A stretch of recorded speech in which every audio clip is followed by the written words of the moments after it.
So we focus our investments in developer tools and then JavaScript ecosystem. So excited to chat to more of you after party. All right, and I am Benjamin Dunphy. I'm the founder and CEO of and sort of guide this conversation between TRPC and GraphQL. I've had experience in both. TRPC recently, and GraphQL since like 2016. So, but I'll try to limit my expertise. We'll see about that. Yeah. But An API layer as a schema of some form, be it a GraphQL schema that describes how queries are shaped, or a REST open API spec that describes the shape of every piece of data every endpoint can return. Instead, you write functions and you call them. That's what the RPC stands for. It's remote procedure call. You write a server function that fetches some data from a database or calls an authorized API on your server. And then the client can just call that directly through a proxy. So you type trpc.user.whatever endpoint you define there, .useQuery, and you get your loading state, your error state, your data, and type safety back to front. And if you go to the back end and make changes, you don't even save the file for the type safety to be honored, because there's no code gen, there's no hidden layer behind the scenes that creates the type safety. The type safety is about a decade ago. Yeah, about a decade now.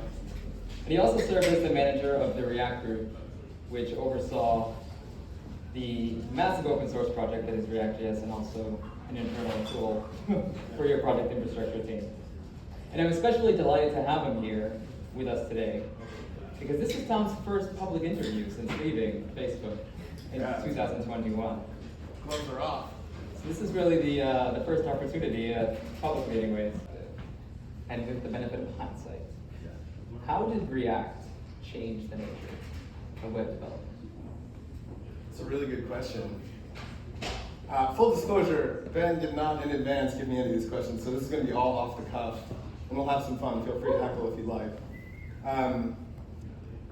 Look, we saw something really interesting at Facebook around the time that we started working on React, which was as our products got more and more complicated and as our teams got larger and larger, it just became really hard to add new features and fix bugs. And our ability to move quickly became sort of a function of how many people that built the original thing are still available and are around.